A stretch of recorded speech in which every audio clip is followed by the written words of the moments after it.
Speaker after speaker consolidated on cardinal points raised for growth in Nigeria's economy. Distinguished ladies and gentlemen, please join me as I welcome to the platform Professor Ganiu Garba. For Mr. Ganiu Garba, the coordinator of the Center for Growth and Development, Nigerians and the government need to think deeper and return the country to its place of glory. By October 1, Nigeria will be 57 years. Within this period, we have had 4 development plans, we have had a structural adjustment program, we have had several rolling plans, we have had MTEVs, we have had 7-point agenda, transformation agenda, and a lot of plans and programs and agendas. And if we were to look at where we are today by the data, many of us will be discouraged. But this talk that I have is not about discouragement, but it's about being positive, it is about being truthful, so that we can have a conversation that is not limited by that is not discouraging, but also is not sugarcoating the reality that then tends towards the deceitful. Because if we don't have truth, because we emphasize that we need the truth to set our minds and our souls and our bodies free. Because without that freedom, it is difficult to see clearly. Thank you very much. God bless you.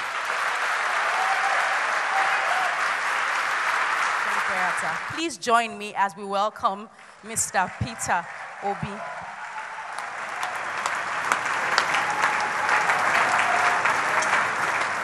His irregular appearance on the platform and has always maximized the opportunity to advise against unnecessary government spendings, with claims that such act worked for him as a then government of Anambra State. I hope the mic is working. Okay, it's working very well. Mr. Peter Obi speaks on savings, education and employment, with emphasis on what he calls the needless state and federal government borrowings. Savings, you have no option than to borrow. Because you don't have any saving. My only worry is not just the federal government, but state governments and everything, is that what are we borrowing for? That is my only worry. What are we borrowing for? Have we made enough studies, feasibility studies, and economic impact and all those things to know that what we are borrowing for is needful or something we can do without? Because some of the things I believe we can do without it, and I show it. So today, our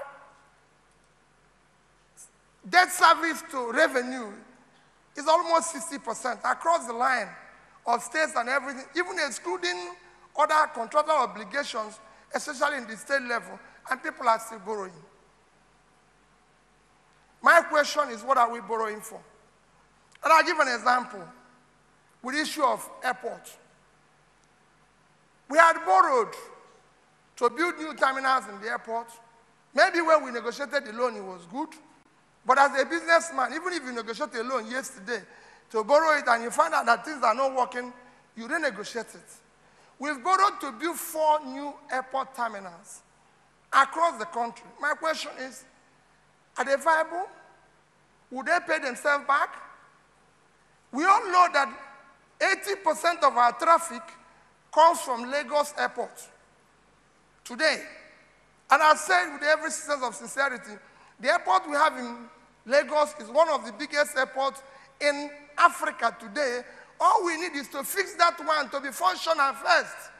We don't need to build new terminal because that one is not working. Borrowing to do new one, we can make that one at least the regional hub, and it will work. But if you go there today, it's the only airport I know that if you want to use the toilet, somebody will ask you, do you want tissue? What are you going there to do? To take picture?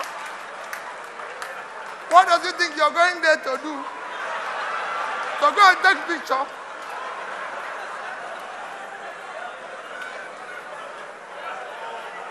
It doesn't work. You go there, you find out the facilities are not working. In the passenger, in the main lounge where everybody moves, you know the big men move from VIP. If you go to the VIP lounge of our airport here, they have 2 toilets. In the where all of us move from, 2. So you will always see queue. People queuing. You thought they are boarding the flight. They are just waiting to just wait. That's what they are queuing. We can make it functional first. Go to Ghana. Go to Togo. Go to everywhere. It just, Rwanda, it's just one small building, but it's functional and working. So building to do new terminal for me, why don't you look at the approach of the airport? These are things we need to fix. They're basic. And we're borrowing. You go to the States, it's the same thing. People are borrowing to do super highway. Super highway to where? Let's see the small road. Super highway to where?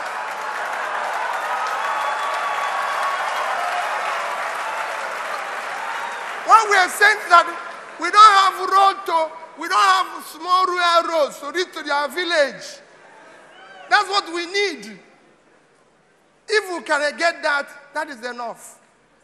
For the meantime, but they are borrowing. They are borrowing to do flyover.